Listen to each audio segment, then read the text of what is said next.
ضلع راجنپور کا دگڑی قلعہ 200 سال پرانا ہے، جو کہ جامپور سے کوئی 15 کلومیٹر کے فاصلہ پر یہ گاؤں دگڑی میں واقع ہے۔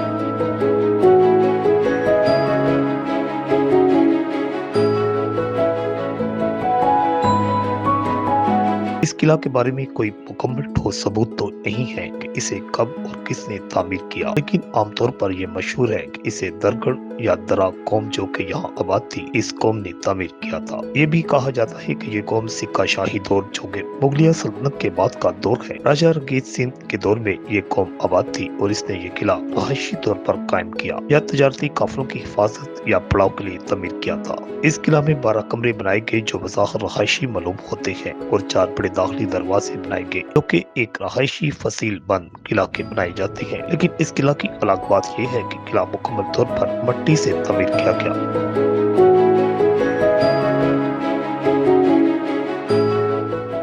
ایک بڑا کمرہ ہے جو پکی اینٹوں سے تعمیر ہے، جو شاید اسلحہ خانہ ہو یا کسی اہم شخصیت کی رہائش گاہ یا مہمان خانہ ہو۔ اس کی دیواروں کی تعمیر میں زیادہ کام کیا گیا، محرابی شکل نظر آتی ہے۔ کمروں کے علاوہ درمیان میں میدان نما صحن ہے۔ یہ قلعہ مٹی سے تعمیر کردہ شاہکار ہے، جس کی اتنی بڑی تعمیر ہے کہ انسانی عقل حیران ہو جاتی ہے۔ اب تو زبو حالی کا شکار ہے، جو عنقریب ایک یاد بن کر رہ جائے گا۔ یہاں سے کو سلیمان جو کہ ایک جدوئی سلسلہ کوہ ہے، جہاں برف پڑتی ہے، سخت سردی ہوتی ہے، مری ایبٹ آباد جیسا موسم ہوتا ہے۔ پہاڑی سلسلے یہاں سے لگ بھگ 12 کلومیٹر ہے۔ رپورٹ آکاش نیازی، ATN کھاریاں۔